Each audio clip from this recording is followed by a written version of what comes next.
C'est ici que je travaille aujourd'hui. Alors, RERD, bout de la ligne. Voilà, c'est pas. Voilà.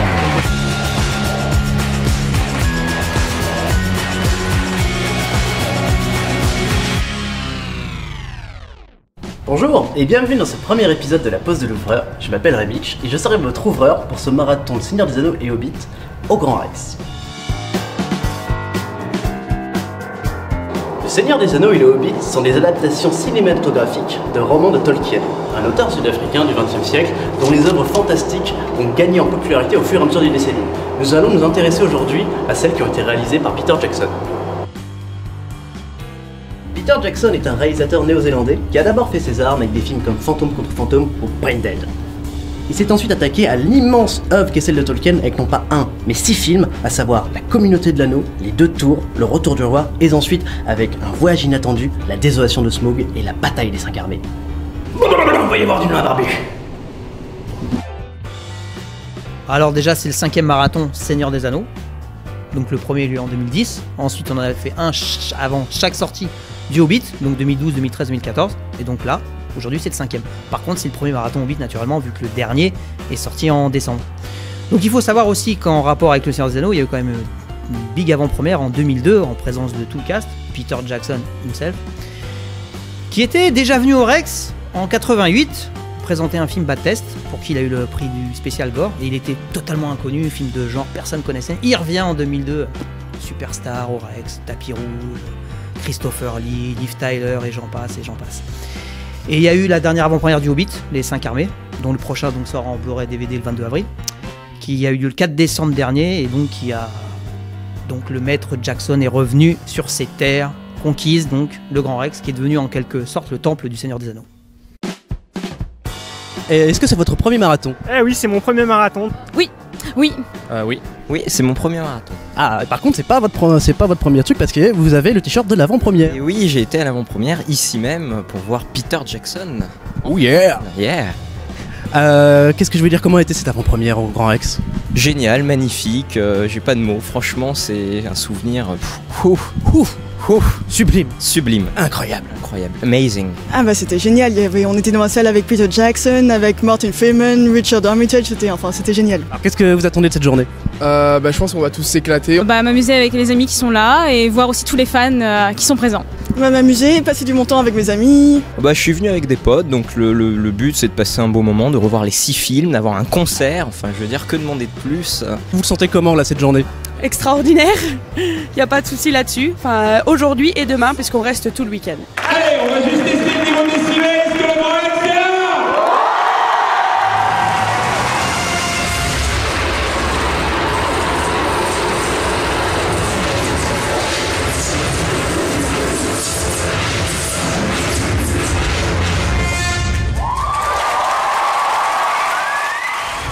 Bilbon Saké, je cherche quelqu'un pour prendre part à une aventure.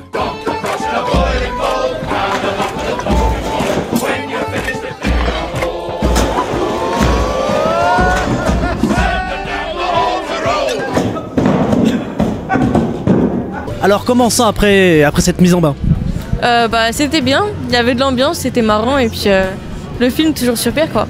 Super cool et le fait de le voir sur le grand large, moi c'est ma première fois et au Grand Rex et le grand large et j'en ai pris plein les yeux et plein... C'est exceptionnel, je suis ravie d'être là. Ça fait super plaisir de le voir en grand, on est encore plus plongé dans le film du fait de la taille de l'écran. C'était un tremblement de terre? Ça, mon gars, c'était un dragon. C'est marrant de voir les gens applaudir à chaque fois qu'un nouveau personnage apparaît en plus. Ce côté marathon avec tous les fans, c'est vraiment quelque chose que j'adore. Le meilleur, c'est l'ambiance générale, qui est les réactions qu'ont le public tous ensemble, et ça, c'est vraiment un sentiment que j'aime beaucoup. C'est l'ambiance qui compte dans les marathons de toute manière, je trouve. Je pense que c'est aussi pour ça qu'on vient pour les marathons. C'est pour avoir cette ambiance et pouvoir partager avec le reste du public, quoi. C'était la dernière étape d'un vaste plan. Un plan longuement mûri. Alors, cette bataille des 5 armées? Ah, c'était génial, hein. Déjà, j'étais là pour l'avant-première. Déjà, je viens de Grenoble, donc...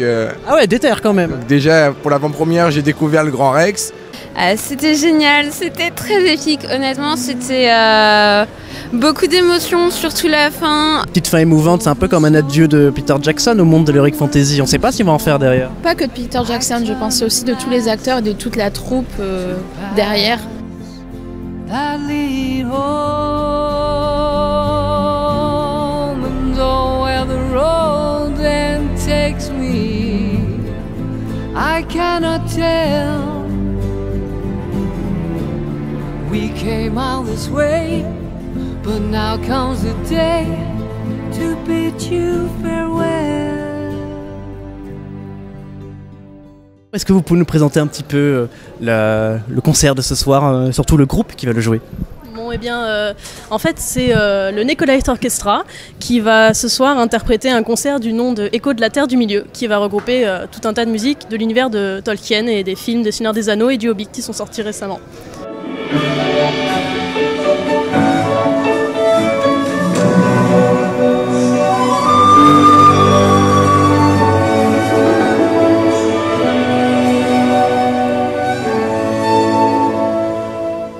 Alors comment était ce concert? Absolument magnifique. Extra.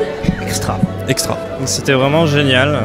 Ça change de ce qu'on peut avoir d'habitude et il y avait pas mal de diversité. Le fait qu'il y ait des reprises, c'était vraiment sympa. Je suis avec la flûtiste que nous avons vue sur scène tout à l'heure.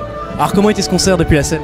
Super, c'était une très très bonne expérience. Le public était génial, donc on a vraiment profité. On a beaucoup aimé cette vague qui venait du public et puis nous, c'est que du bonheur sur scène. Donc. Ça fait vraiment drôle en fait. On a du mal à réaliser honnêtement et je pense que c'est qu'une fois qu'on a commencé à jouer les premières notes qu'on se dit putain ça y est on y est quoi. Merci et à la prochaine. Nain barbu. Nain barbu. Yeah. On a vu du monde gueuler, est-ce qu'on vous a entendu gueuler vous? Bah bien sûr. Toute franchise parce que quand même vous n'êtes pas juste venu voir un film, vous êtes venu voir les nains. Taurine. Surtout voir quand même les films au départ et... Ouais. Donc j'ai regardé le film un peu comme tout le monde et donc j'ai pu profiter un petit peu des hurlements aigus à l'apparition de pas mal de... à l'apparition de pas mal de personnages masculins. Mais alors, lequel était celui qui a le fait plus hurler? Oh, cette phrase salace. Je dirais qu'il y a Killy et Philly qui font pas mal de... Killy revient souvent mais la mademoiselle est pas d'accord. Ah non, je dirais plutôt Thorin moi par exemple. C'est pour l'apparition de quel personnage que vous avez le plus gueulé? Killy. Killy. Voilà. Voilà, Killy, c'est tout. Je pense que je suis pas la seule, mais bon. Ton nain préféré? Ok. Ah, je sais pas, c'est un peu dur. Philly. Alors, déjà, je crois qu'on doit avoir 3 pour Killy, on a eu 2 Philly, on a eu un Taurine. Taurine quand même. Bah alors, la barbe, où est-elle passée? Ah bah elle est dans mon sac hein. À la fin de la journée, il fait trop chaud, je l'ai enlevée. Ah, une barbe, c'est un sacerdoce, c'est 24 heures sur 24. Et je vois ça. 7 jours sur 7. Comment vous faites pour avoir une si belle barbe? Moi, j'essaye. Je commence, là, ça commence à venir, mais... Alors, une quinzaine d'années de patience et puis un brossage régulier. Alors moi, ma petite question, en fait, c'est que j'ai des problèmes d'entretien de la barbe. Oh mon Dieu. J'ai du mal. Alors, un petit tips de pro? Là, justement, j'étais en train de dire que ça se décollait. Alors, comment vous vous sentez? Excitée de voir d'autres cosplayers comme moi et puis de découvrir l'ambiance pendant le film pour les 9 prochaines heures qui viennent. 9 prochaines heures de mecs barbus et virils. Voilà. D'elfes, d'orques, d'anneaux. Excité pour ce marathon d'aujourd'hui? Oui, toujours. C'est du Tolkien, c'est Peter Jackson. Complètement, enfin j'avais pas vu les films au cinéma quand ils sont sortis. Donc j'étais un petit peu jeune et je lisais les livres à ce moment-là. Donc je suis bien content de les voir sur grand écran, surtout au Grand Rex. Parce que j'ai trouvé ça hyper impressionnant hier, le Hobbit. C'était la première fois que je venais au Grand Rex. Et je suis vraiment pas déçu. À fond. Les batailles sur grand écran. Le retour du roi, la charge de Rohirrim. Sur grand écran, avec la musique. Des milliers de mecs barbus et virils qui vont charger. Et une femme. Et une femme et un Hobbit.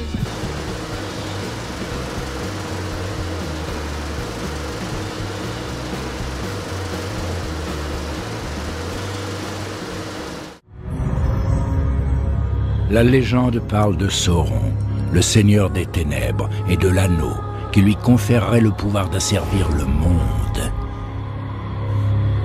Alors comment vous sentez après cette première projection de la journée? Très bien, vraiment super ambiance, ça fait toujours plaisir de revenir au Rex. Très surpris de l'ambiance, ça crie quand il y a un événement, quand il y a un personnage qui apparaît.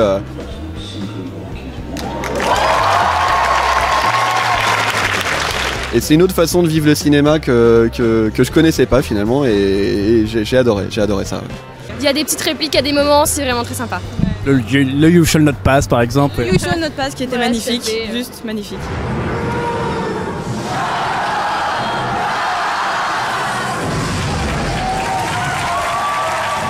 Et ce marathon là, jusqu'ici là, ça se passe comment? C'est génial, franchement c'est génial, le Grand Rex c'est magnifique, les gens crient, ils sont tous excités, c'est génial.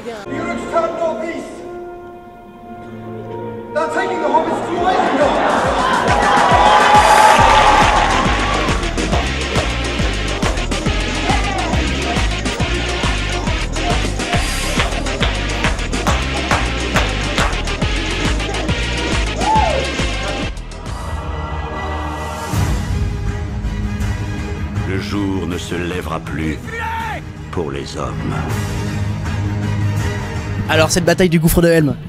Bah juste incroyable de revoir tous ces grands moments, surtout avec ce public qui applaudit et qui réagit. Excellente, rien à dire. Vraiment bien. Épique, crevé à la fin mais épique, bon un peu de sang d'orque sur les bras. Mais... L'œil de l'ennemi se déplace. La fin est là. Quels sont les moments qui t'ont vraiment fait vibrer dans le film? Les charges. Dans le 2, les charges des Rohirrim. Dans le 3, la charge des Rohirrim. Ah, moi aussi. Et la fin. La fin, toujours la fin. Bah, c'est un peu difficile à dire comme ça, mais c'est tout un ensemble. C'est le message que délivre le film qui est vraiment émouvant. C'est le bien contre le mal. Puis c'est montrer que même la plus petite personne peut changer le cours du destin. Comment c'était ce week-end en Terre du Milieu? C'était vraiment sympa, c'est toujours agréable de retrouver les fans et de passer un moment à redécouvrir les films tous ensemble. Il y a toujours une super ambiance. Magique, ouais, franchement une très bonne ambiance et une bonne expérience à nouveau encore. Et puis on reviendra avec plaisir pour un nouveau marathon. C'est génial parce que c'était la question que j'ai posée. Est-ce que ça serait à refaire? Ah bah carrément. Toujours. Évidemment. Ouais, honnêtement ouais. Plutôt 2 fois qu'une. J'ai fait le marathon Seigneur des Anneaux en 2012. Là, j'ai pas hésité, mais franchement, terrible. Terrible. Non, y a pas de souci. À refaire. Et pour ceux qui l'ont jamais fait, c'est à faire. C'est top. On est tous des fans, donc on a tous les émotions qui viennent sur les mêmes moments, les mêmes coups d'éclat. C'est mon 3e marathon et franchement, s'il y en a d'autres, je reviendrai. C'est pas la première fois que je fais ce marathon, ça doit être au moins la 4e ou 5e et c'est toujours aussi excellent. Oui, yeah. Yeah. Juste dire un truc, le grand large, ça change tout. C'est juste génial. Et c'est la fin de ce marathon Le Seigneur des Anneaux et les Hobbits au Grand Rex. C'était un week-end éprouvant et en même temps incroyable de revoir tous ces films car je suis allé dans la salle pour les regarder, des chefs-d'œuvre pareils, on ne peut pas les rater. Revoir la bataille de Minas Tirith ou la bataille du gouffre de Helm, voir la charge des Rohirrim. C'était quelque chose vraiment incroyable, même pour un ouvreur comme moi qui a l'habitude de voir tous ces films, qui les connaît par cœur, sur un grand écran, c'est toujours autant délectable. C'était une ambiance électrique dans la salle, à chaque réplique culte. On a eu le droit à des You Shall Not Pass absolument incroyables. Et c'est des choses qu'on a envie de voir et de revoir et de refaire, peut-être pas tous les week-ends, mais en tout cas assez régulièrement.